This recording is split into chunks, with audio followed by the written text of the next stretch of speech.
Hey gang, Kevin here, Life22, and it is a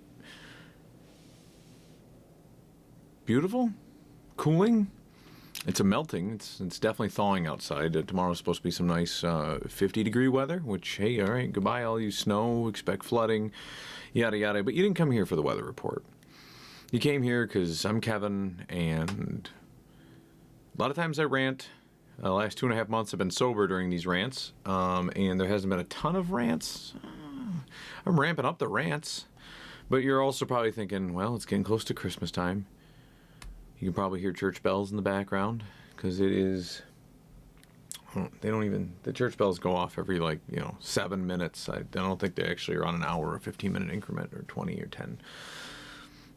So, but regardless, it's getting close to the holidays, the church bells are ringing, and a lot of you are thinking back to 2 years ago.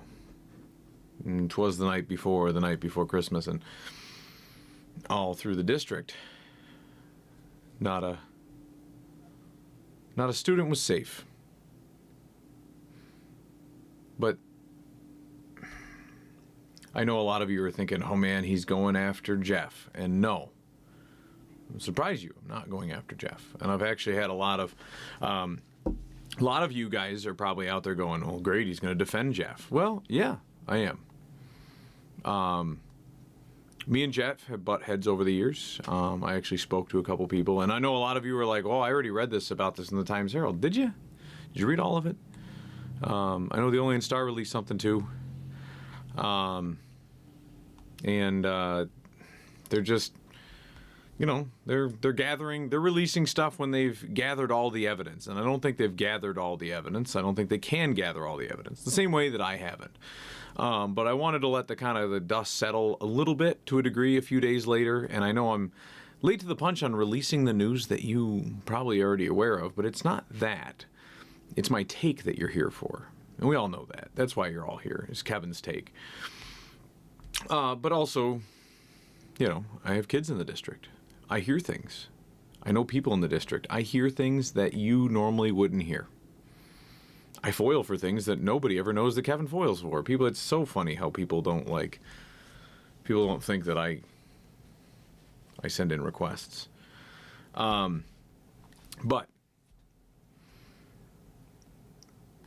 I was speaking with somebody the other day, today actually, and it was funny because he said the same thing that I was already thinking. And my wife has already been thinking the whole time. It's like, yeah, but Jeff was always, I don't know. Because he used to give us in-school suspension, right? He was the disciplinarian. When I was in school, Jeff was the assistant principal. And he was the one doling out the punishments and dealing with the headaches. Right? I want to say, but when I was in high school, there was 3 total fights. In the entire school. There were 3 total fights. One involved the captain of the football team on prom night, and then the next day that entire kid's family showed up at the school to beat him up. And one of the fights I was in, because a guy came towards me in the hallway and I struck him because I felt threatened. He would come at me quite often, and me and him have since made amends, and I haven't talked to him in a few years, but we're very cordial now. But it was funny because I was grabbed by the ear by one of the teachers. I can't remember her name. I think she was a science teacher. I got grabbed by her ear. Oh no, she was a history teacher. I got grabbed by her. She grabbed me by my ear and dragged me and Small Paul down to the office. And we had to go wait and talk to Jeff, and Jeff doled out a punishment. Now, I didn't think my punishment was fair because mine was in self-defense. If someone's coming at you in an aggressive manner and you, even though you strike first, it's still considered self-defense. But that's when that was a different era. That was when the school district was, there is no self-defense in school. You are supposed to lay there and wait for someone else to defend you, which would usually be an administrator. So I think my wife got enough detentions and in-school suspensions for smoking on school grounds, or, smoking in the girls' room or whatever. And, it was just one of those things. A lot of us just had run-ins with Jeff over the years, and, we all turned out fine. And But we hold that animosity to a degree, right? And then, we get older, and some of us don't see Jeff ever again, and they still hold that animosity. And it's easy to hold animosity against somebody who isn't your family, right? So when your parents discipline you, they're your parents, right? They're your older siblings, they're your younger siblings, they're your uncles or your aunts. They're somebody you have to love and care about, right?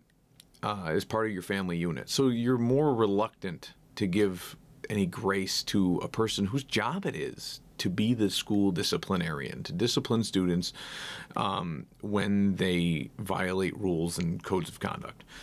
So that aside, years later, I served with Jeff's wife, Kelly, on the Common Council, and we still remain very cordial. I still in the back of my head, my emotional intelligence, I still but he was a douche in high school, right?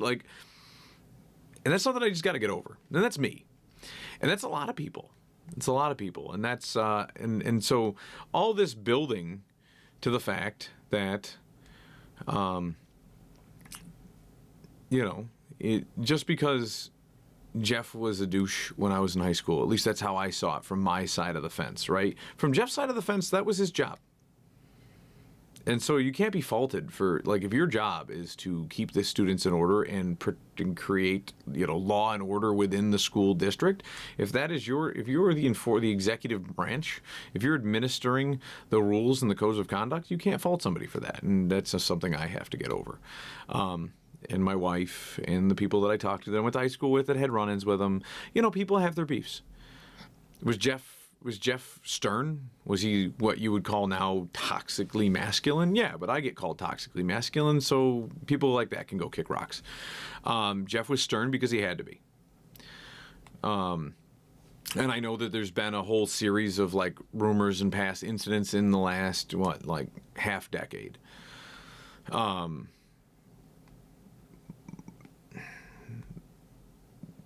Do people argue with their coworkers? Do they get in screaming matches in parking lots? Yeah.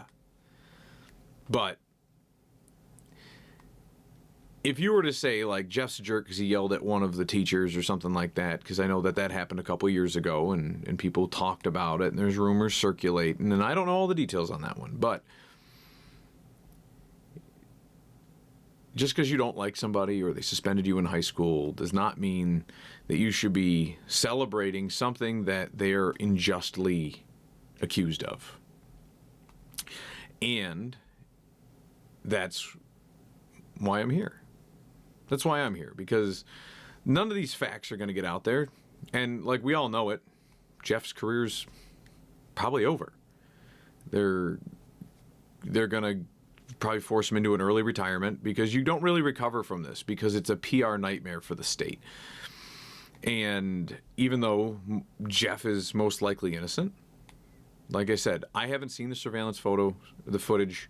I've talked to, dozens of people that have seen it, and every single one of them concur on the footage itself. And then there is areas that aren't part of the exculpatory evidence, so that is still foilable.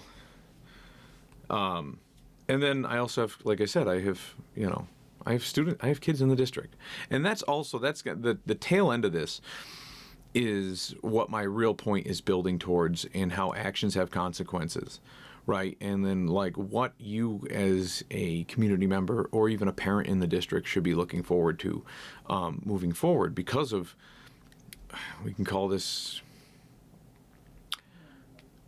what would you call this? You would call this a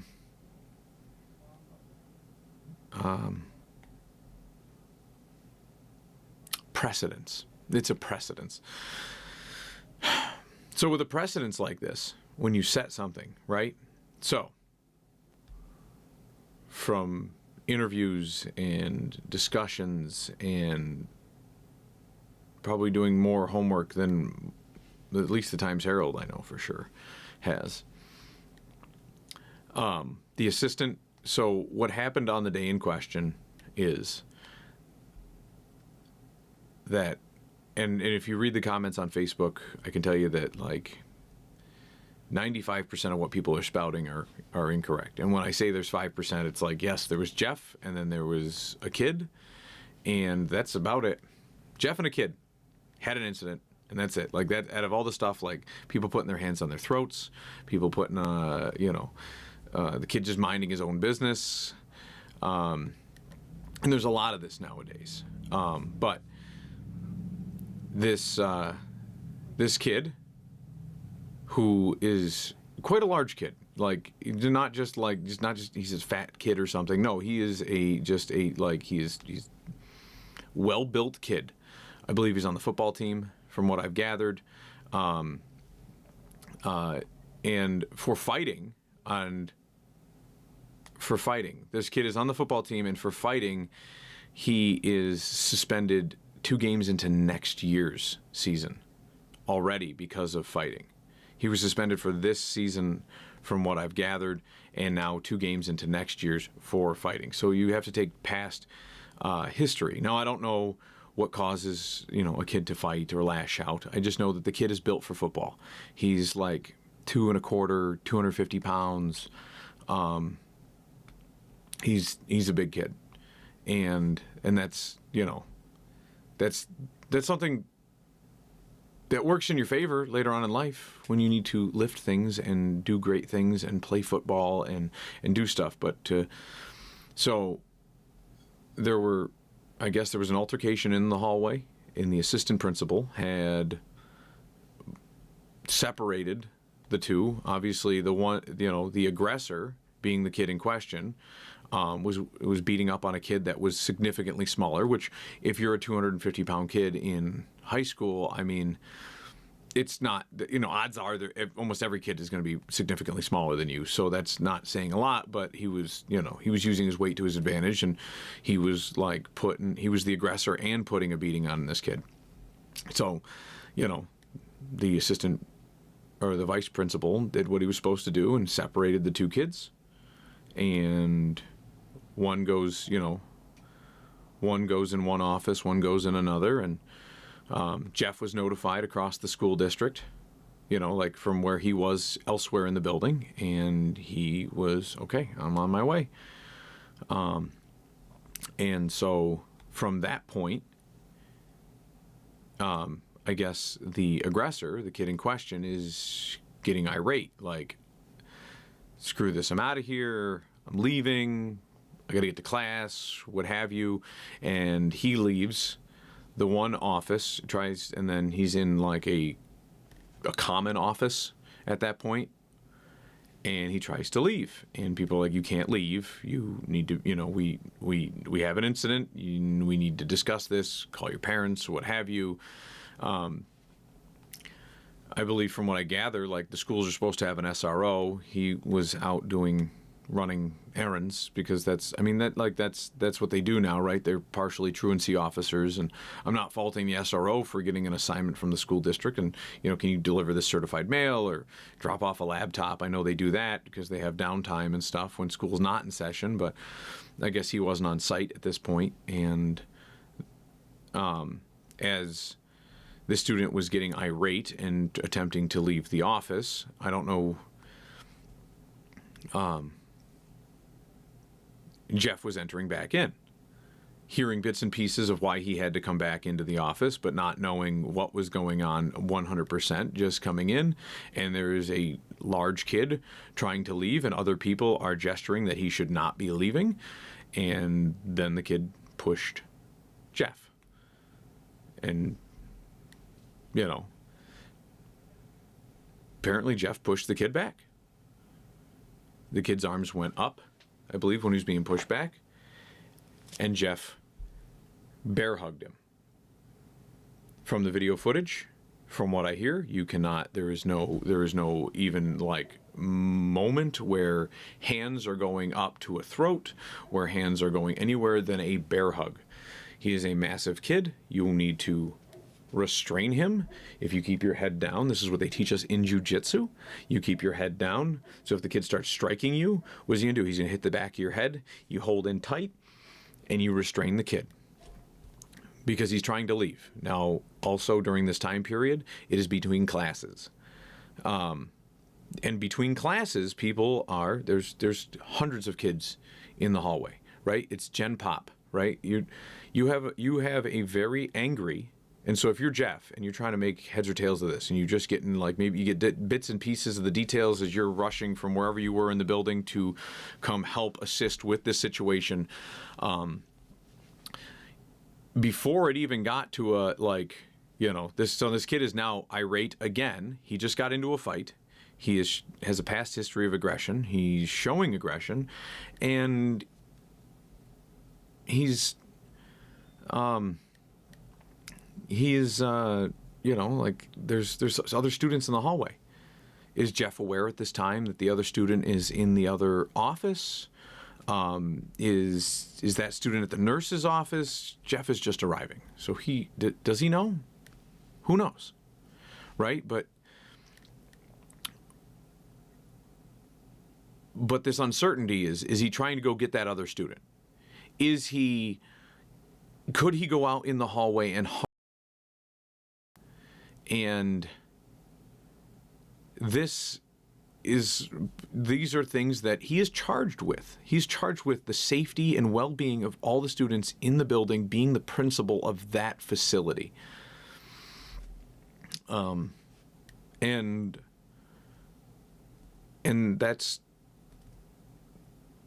that's a big responsibility.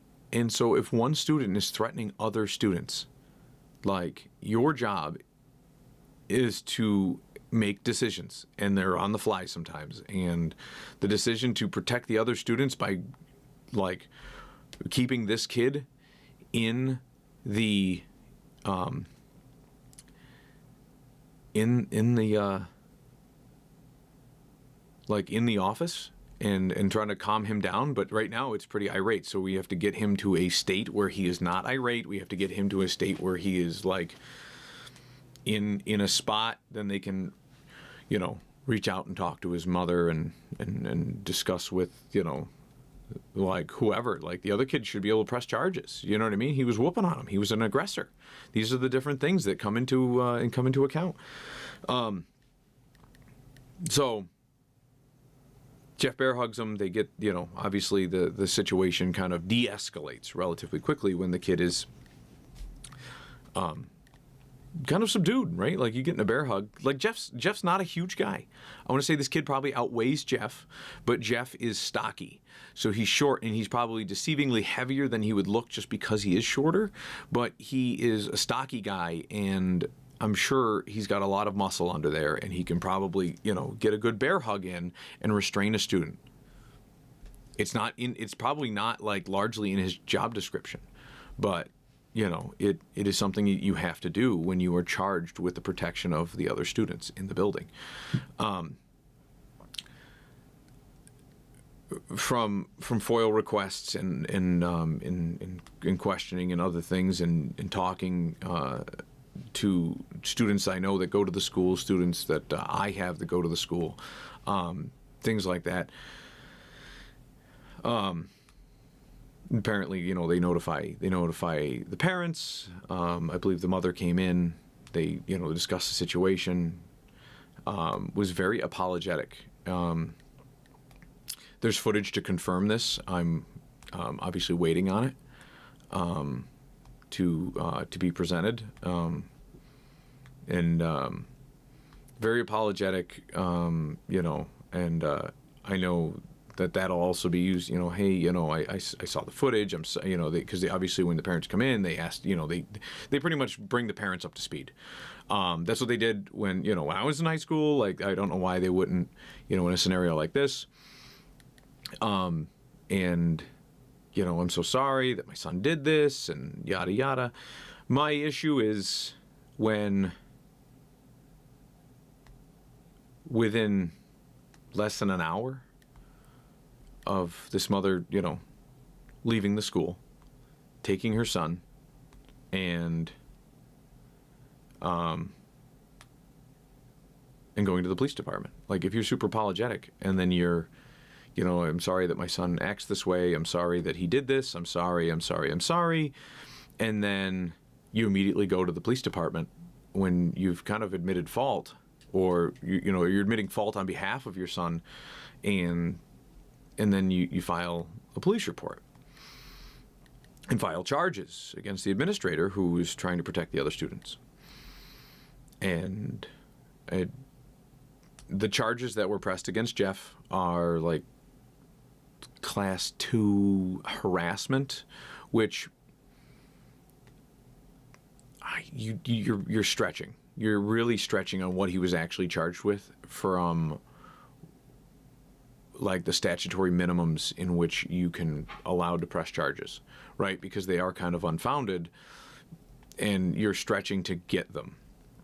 And that's why this podcast is probably going to go on for a while, because the statutory claims, from what I gathered, the minimum is like, forming to harass, annoy, different things like that. That is not why Jeff restrained the student. It was not to intimidate. It was not this or that. It was to de-escalate a situation that there was no law enforcement, no other authority in the room that was able or willing to handle, and Jeff was the next best thing. And the students should have been glad to have him. And I'm sure a lot of them are. Not the ones that get in trouble for needing to be disciplined. But, so he was arrested on a very loose interpretation of that statutory like minimum standard that has to be met for harassment, not choking, not obstructing an airway. These are the different charges. There's a lot of rumors out there that Janelle Morris, the superintendent,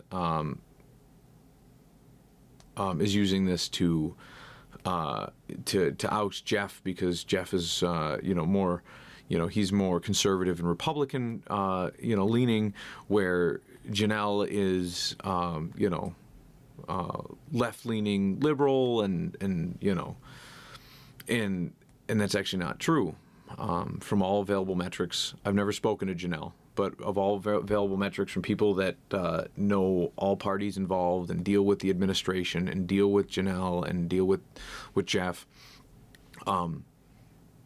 Janelle appreciates Jeff's ability to run the facility the way that he can. And that's why a lot of people actually, as much as everybody gripes that we pay Janelle too much money, we could have a lot worse of superintendents. In the past we have.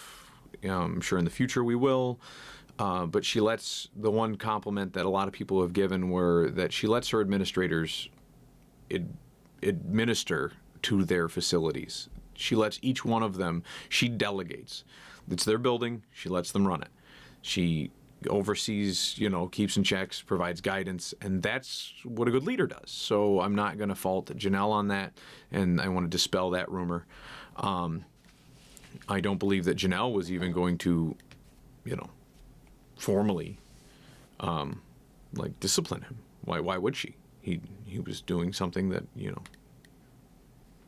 nobody else was doing, but it needed to be done, and she, we want take charge leaders in your district. You want people that lead by example, people that the students can look up to and say that's a leader. So, that said, let's turn to the student a little bit. Obviously he's under the age of 18. This is a free country. I can drop names if I'd like to, but I prefer not to. And that's why I also will not be, I'm sure any one of you can figure out who the mother and father are. And I know the mother. I've dealt with her a few times through some of her prior employments. We've always been cordial. We've always gotten along. I don't have anything negative to say about her, other than, a lot of this stuff that's coming to light. Would I have done things differently? Of course. But that's not, and I'm, and I can't fault a lot of parents, especially single mothers in today's society. Like, should you be raising your kids in 2-parent households? Yes. Yes. And we'll get into the father in just a minute. But if you're looking, and that's a reason that, that you can kind of but if you can't, if you can't keep it together because the father is a certain way or, does certain things and it's not safe environment for the children, then, then you're a single mother, because the children always come first. And what we've got is, and being that you're in a tough situation and the opportunity presents itself where, like, wow, I've got to, if I swallow my pride and I turn tail on my words and I just press charges, I might have a nice sizable lawsuit against the school district. And I could see somebody doing that and getting a fair bit of money out of the district by just running with a slightly altered narrative of what actually happened. And a lot of times school districts settle before they even go to court because they don't want the bad press. And you know who pays for that? Us taxpayers. And I can and I can't fault you for instinctively going that way, right? Like, it takes a really strong person to just admit when they're wrong and then just live with the consequences, right? Like, hey, my son did something wrong. I am the inevitable keeper for my son. I'm their caretaker. I'm the one raising them. And then just living with that consequence that your son got suspended and, whatever. And instead it's like, well, my son's going to get out scot-free. And like, I'm hearing rhetoric online that, these people, the parents are spewing, like, I don't know about the father, but the mother's saying things like, reminiscing about, like, it's similar to George Floyd. And, but it's, by all available metrics, it's not. And I mean, if you want to, I don't really want to go down the rabbit hole of George Floyd. Too many people listen to mainstream media and they're just like, oh yeah, that's where they just killed that guy. And it's like, well, they didn't kill that guy, but all right, I digress. So, but you also see great examples of where something happens and they set a precedence where they're going to attack the district, attack a municipality, and extort money out of them for whatever they please. And they get, golden caskets and beautiful, just tons of GoFundMes and a lot of stuff. And it's tough to raise a kid today, but suing the district is not the way to do it. If you have a big problem with the district, you take your kids out, you homeschool them. There are programs for that. There are volunteer organizations for that. There are plenty of things that you can do. And you may have to if your kid is as violent as this kid is showing a track record of doing. Now, the father, on the other hand, has a lot of, like, open stuff in our current judicial system. Like, there's a lot of, like, I want to say it was at least a year ago that I heard of this guy because he was arrested for guns and drugs. Like, that's the dad, and so, I mean, why is the kid angry? Why is the kid emotionally, like, decides to fly off the handle and start beating up other kids? Like, doesn't have a good father figure to look up to. His dad's, dealing in a bad industry. Now, I've never met the dad. I just, maybe he's a great guy, but he sells some drugs and guns, and I don't know if I want to, associate. So maybe I'll never grab a coffee with that guy. But never say never, but it's late night. I went and got me some Timmy's. So I'm trying to think where I want to go to next with this, because there is still just a bit more to cover, and I'm sure we'll have follow-ups. So I was sent a screenshot. The Times-Herald published their article, and there is an account called Jerry Theodore who posted, and it's an alias of somebody, because most of the people that are friends with this person online have no idea who they are.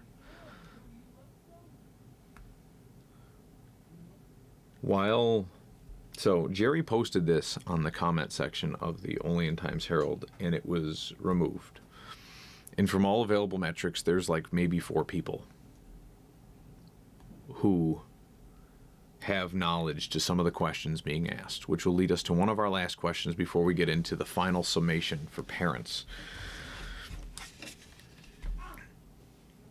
So, while not condoning the actions of the principal, a few things to be considered. The article might leave out a lot.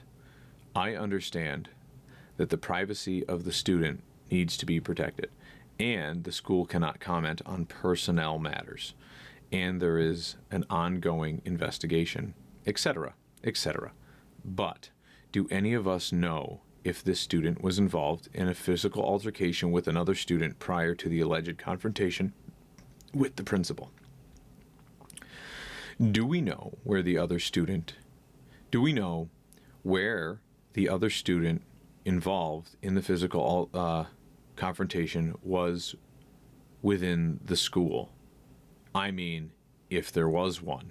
And then a smirky smiley face, and that's all in parentheses. Do we know if the student that the principal, quote unquote, put his hands on was going to seek out the other student, ? And these are all things we've already discussed and raised. Do we know if the student / victim was amped up and emotional, ? Right? So these are all things that go into course of Jeff's head, right? And this post was taken down. It got screenshotted before it got taken down, and we don't know which side took it down. Was it the alias account, or was it the Times-Herald? And the Times-Herald is, I love how, quick side note, you can't have a like, I'm expecting comments. I'm expecting people to fire at me and question me and a little bit of backlash and what have you. But I expect that when I'm talking about controversial topics that affect our area. They affect the people that are in the district that are supervising my children. They're in the district. These are the people that we trust with our children. I should know who they are. I do know who they are. I should know if they're being falsely accused or if they're just being accused of a crime. I should know that. I should know all the circumstances leading up to an allegation. They are the people that I am entrusting my children's safety with, and that is why, like, I'm talking about these topics. In addition to, like, everybody else out there that's rubbernecking and just wants to know what's going on, and most of them don't even have kids in the district. But my other concern is that the Times-Herald will remove stuff like that. They'll just remove it. Well, it's too controversial. We don't want to talk about it. Well, guess what? You're reporting on news. You're reporting on controversial news, but you don't want to have anybody engage with it. Get out of here. So anyways, my love for the Times-Herald. You can watch my YouTube channel. Just type in Times-Herald under our YouTube channel, and you'll just see just videos just bashing them because, I have so much love for them. But I gotta wrap my fish somehow. Let's see here. Do we know if the student was amped up emotionally? Maybe, perhaps even likely. And do we think it would have been a good idea had he roamed freely amongst the halls? Not saying that all of this was the case, but do we know it wasn't? And then one of those scratching of your chin emojis with a question mark after it. Do we know the behavior record of the student? Some may say, does it matter, quote unquote, where some might say, quote unquote, well, it might. Do we know the police chose to charge the principal? Do we know the police chose not to charge the principal and it was actually the DA, ? And that's getting us into the next part, which is very, very spicy and is something that was uncovered in the course of my investigation. So, do we know said DA was fired by her predecessor? Do we know said DA was fired by her predecessor was fired by her predecessor, ran against him, and then I thought I had a second one. So anyways, let me sum this next part up because I don't have the second screenshot. I don't know where it went.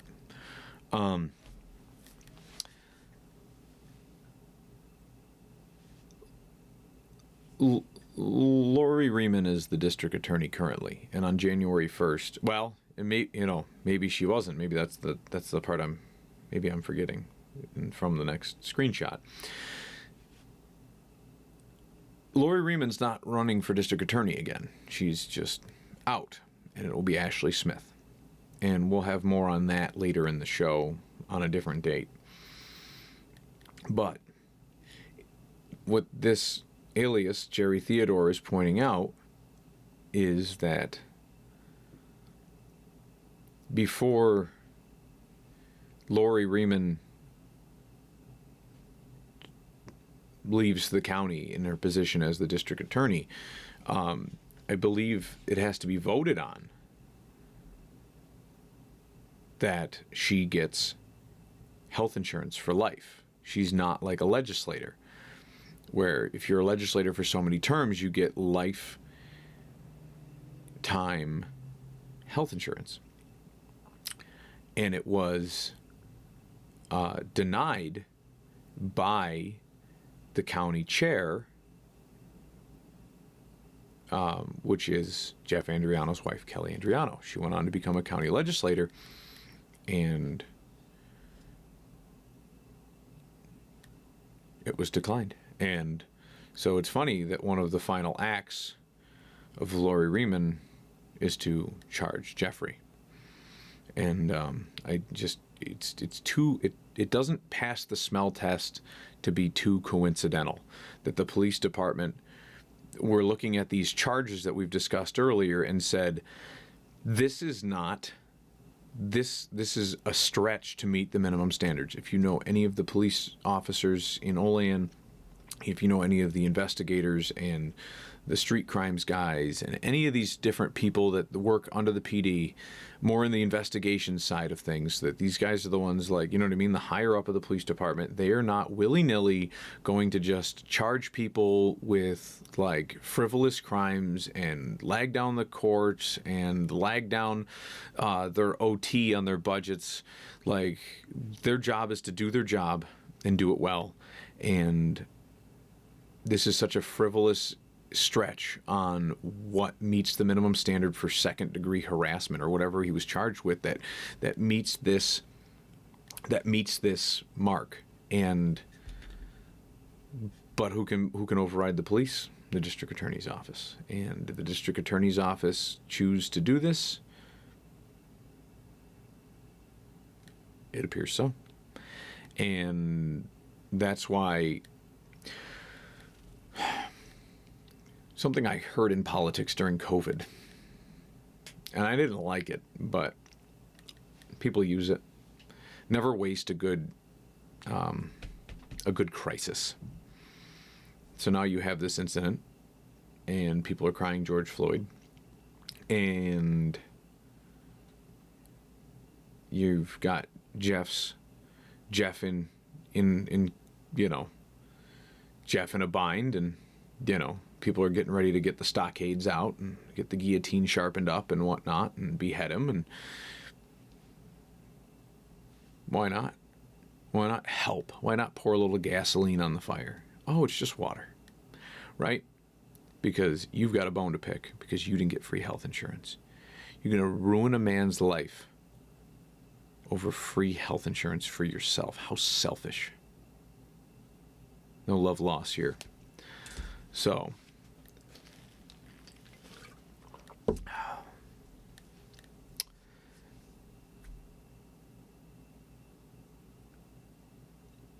I spoke with one of my children who goes to the high school, and she said, Dad, if you're going to talk about any of this stuff, you need to talk about how this isn't the only fight that happened in the school.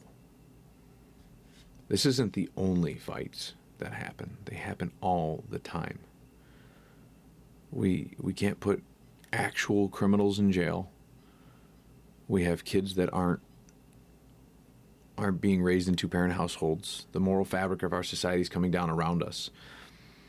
The school is a jungle. Fights happen every single day. Like I described earlier in this podcast, like 3 or 4 fights that I can remember the 2 years that I went to Olean after I moved here. And I graduated from Olean High. One of those fights was me, and I discussed that, right? And I'm sure that there was fights after school at Oak Hill Park, but they didn't take place on school grounds that often. Not while Jeff was there. And if they did happen, like Jeff made sure he'd send a message like, you know, you're suspended. You think you can smoke in my school? You're suspended. You think you could smoke like within 10 feet of my school? No, you're suspended. Like that's what you needed. You needed a strong leader, and that's what we had. And we didn't have any fights in our school. And now they keep loosening, and they keep putting more and more chains on guys like Jeff, and they keep loosening everything around the kids. The kids are there to learn. They're not there to pick fights. They're not there to smoke cigarettes. They're not there to do drugs.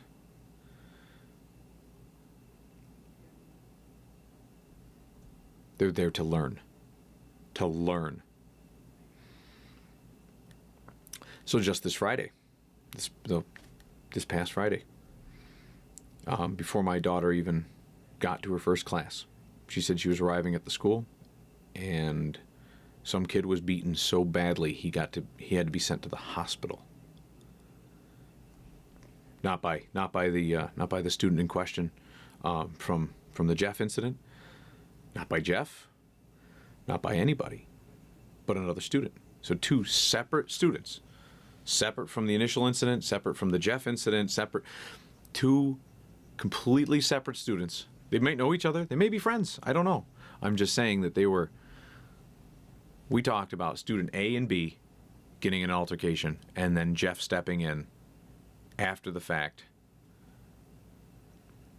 We talk about, now we've got student C and D, completely unrelated.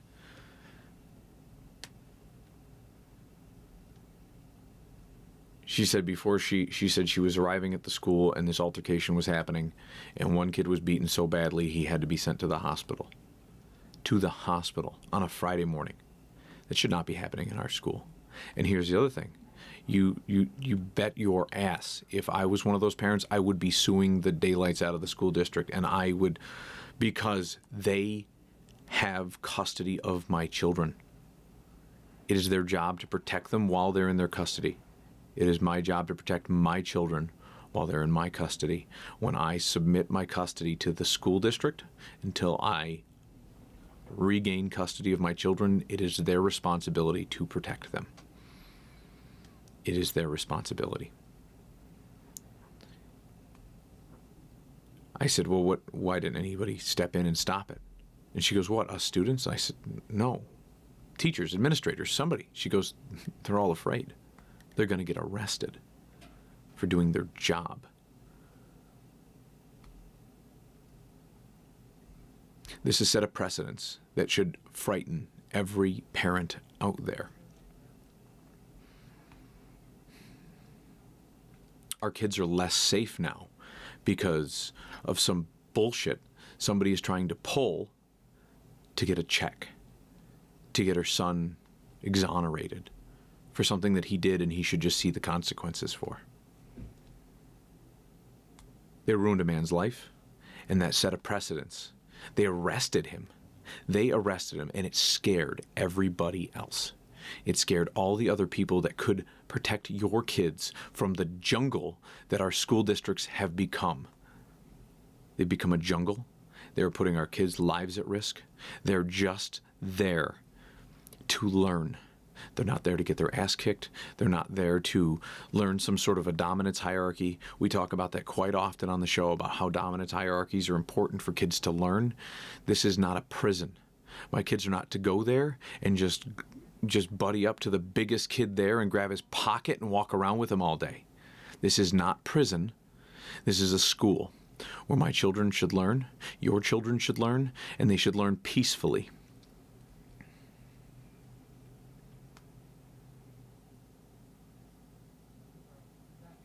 This is a sad day. That's why I had to speak. That's why I had to bring this forward. There's a lot that I've uncovered. I'm sure there'll be more. When my FOIL requests come through, all the footage will be out there. I think they should release the footage now. If the mother is so insistent that this is she's protecting her child, and that, you know, that these things really happened, and he grabbed her child's throat, then you have access to that footage. Release it. So, that's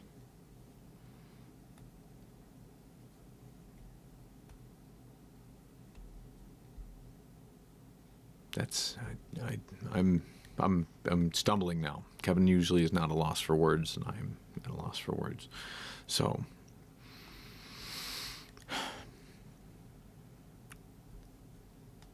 I think the mother should reconsider her actions. I think that Lori Riemann should be ashamed of herself. Leave your position with dignity.